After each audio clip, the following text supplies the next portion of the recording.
Hello everyone, स्वागत है आप सभी का आपके अपने यूट्यूब चैनल पे। आज के इस वीडियो में हम करेंट अफेयर से रिलेटेड मोस्ट इंपॉर्टेंट क्वेश्चन करेंगे जो कि हर एग्जाम के लिए काफ़ी इंपॉर्टेंट है। आज है 26 अप्रैल और 26 अप्रैल का ये मोस्ट इंपॉर्टेंट एमसीक्यू है जो कि करेंट अफेयर से रिलेटेड है। तो चलिए शुरू करते हैं। हमारा आज का पहला प्रश्न जो है, विश्व बौद्धिक संपदा दिवस कब मनाया जाता है? ऑप्शन है 26 अप्रैल को, 27 अप्रैल को, 28 अप्रैल को या फिर 29 अप्रैल को। तो जो विश्व बौद्धिक संपदा दिवस है वो मनाया जाता है 26 अप्रैल को। ऑप्शन ए इसका सही आंसर होगा। और यह नवाचार और रचनात्मकता को बढ़ावा देने के लिए हर साल 26 अप्रैल को मनाया जाता है विश्व बौद्धिक संपदा दिवस। इसकी स्थापना हुई थी 14 जुलाई 1967 को और इसके सदस्य देश है, जो वर्तमान में सदस्य देश हैं इसके, वो 193 है।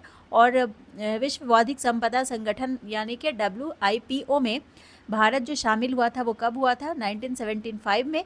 और इसका मुख्यालय जिनेवा स्विट्जरलैंड में है। ठीक है, तो इतना याद रखिएगा। ये काफ़ी मोस्ट इंपॉर्टेंट MCQ है जो कि करेंट अफेयर से रिलेटेड है। आगे बढ़ते हैं। नेक्स्ट क्वेश्चन है, अंतर्राष्ट्रीय चेरबिल आपदा स्मरण दिवस कब मनाया जाता है?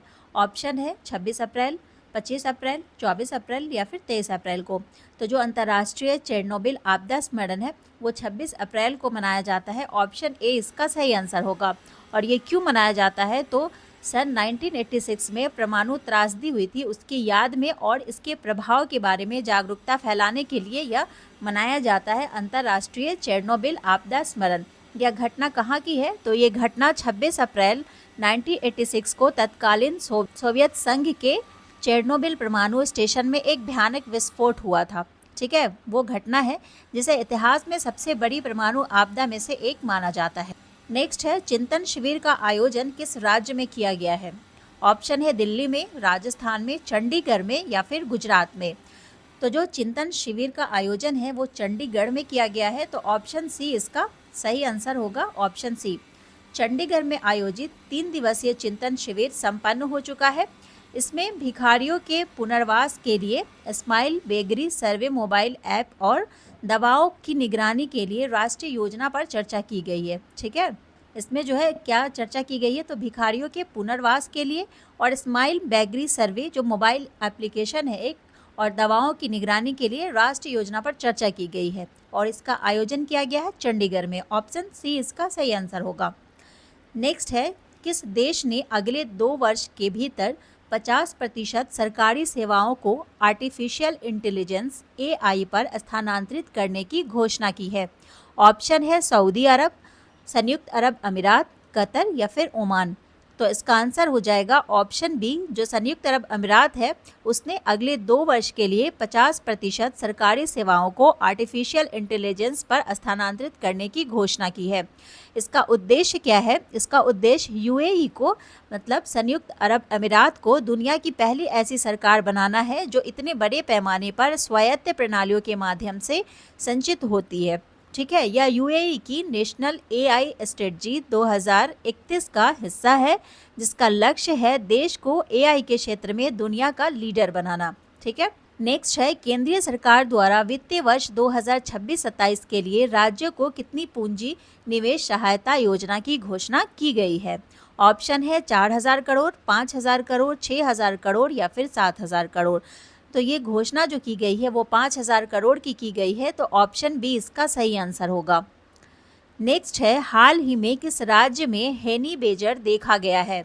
ऑप्शन है केरल, मध्य प्रदेश, ओडिशा या फिर हिमाचल। तो जो हेनी बेजर है वो देखा गया है मध्य प्रदेश में। तो ऑप्शन बी इसका सही आंसर होगा। ये मध्य प्रदेश के खोओनी वन्यजीव अभ्यारण्य में देखा गया है। ठीक है, नेक्स्ट है, इनमें से किस राज्य में भारत जापान AI संवाद का आयोजन किया गया है? ऑप्शन है मध्य प्रदेश, महाराष्ट्र, उत्तर प्रदेश या फिर मेघालय। तो जो भारत जापान AI संवाद आयोजित किया गया है वो महाराष्ट्र में किया गया है। तो ऑप्शन बी इसका सही आंसर होगा। महाराष्ट्र के मुंबई में पहली बार भारत जापान आर्टिफिशियल इंटेलिजेंस रणनीति संवाद जो है वो आयोजित किया गया है। तो ये पहली बार है, इसलिए इम्पॉर्टेंट है, याद रखिएगा। नेक्स्ट है, वैभव सूर्यवंशी ने IPL 2026 में राजस्थान रॉयल्स की तरफ से खेलते हुए मात्र 6 गेंदों में शतक बनाकर सनसनी फैला दी है। उनका संबंध किस राज्य से है? ऑप्शन है उत्तर प्रदेश, बिहार, राजस्थान या फिर गुजरात। वैभव सूर्यवंशी है, उनका संबंध बिहार से है। ऑप्शन बी इसका सही आंसर होगा। नेक्स्ट है भोज वेटलैंड इनमें से किस शहर में स्थित है? ऑप्शन है भोपाल, झांसी, लखनऊ या फिर मुंबई। तो जो भोज वेटलैंड है वो भोपाल में स्थित है। ऑप्शन ए इसका सही आंसर हो जाएगा। अब ये खबरों में क्यों है? तो नेशनल ग्रीन ट्रिब्यूनल ने भोज वेटलैंड के छोटा तालाब के संरक्षण के लिए प्रदूषण नियंत्रण बोर्ड को जांच की कड़ी निर्देश दिए हैं, इसलिए ये चर्चा का विषय बना हुआ है। नेक्स्ट है कृषि मंत्रालय की रिपोर्ट के अनुसार वर्ष 2025-26 फसल वर्ष के लिए भारत का गेहूं उत्पादन बना हुआ है। कितना बना हुआ है, किस प्रकार बना हुआ है, इसकी स्थिति क्या है? ऑप्शन है स्थिर, लचीला, स्थिर और लचीला या इनमें से कोई नहीं।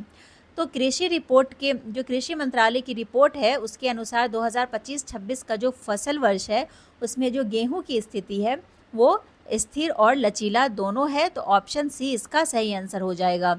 सरकारी अनुमान के अनुसार उत्पादन 110 से 120 मिलियन टन के बीच की उम्मीद की गई है। नेक्स्ट है हाल ही में उत्तर प्रदेश में कहाँ लिथियम बैटरी रिसाइकलिंग संयंत्र खोला गया है? ऑप्शन है सिकंदराबाद, लखनऊ, गोरखपुर या फिर कोई नहीं। तो जो लिथियम बैटरी रिसाइकलिंग संयंत्र है उसे खोला गया है सिकंदराबाद में, यूपी के सिकंदराबाद में। ऑप्शन ए इसका सही आंसर होगा। नेक्स्ट है हाल ही में आरबीआई ने किस पेमेंट बैंक का लाइसेंस जो है वो रद्द कर दिया है? ऑप्शन है फोन पे payment bank, Paytm payment bank, Airtel payment bank या फिर इनमें से कोई नहीं। तो जो आरबीआई ने लाइसेंस रद्द किया है वो पेटीएम पेमेंट बैंक का रद्द किया है। तो ऑप्शन बी इसका सही आंसर होगा। नेक्स्ट है विश्व मलेरिया दिवस कब मनाया जाता है? ऑप्शन है 25 अप्रैल, 26 अप्रैल, 27 अप्रैल या फिर 28 अप्रैल। तो विश्व मलेरिया दिवस जो है वो 25 अप्रैल को मनाया जाता है। तो ऑप्शन ए इसका सही आंसर होगा। विश्व मलेरिया दिवस की स्थापना जो है वो मई 2007 में 60वें विश्व स्वास्थ्य सभा के सत्र के दौरान की गई थी। तो ये थे हमारे कुछ इंपॉर्टेंट करेंट अफेयर। मिलते हैं नेक्स्ट वीडियो में अगले इंपॉर्टेंट करेंट अफेयर के साथ। जब तक के लिए थैंक यू।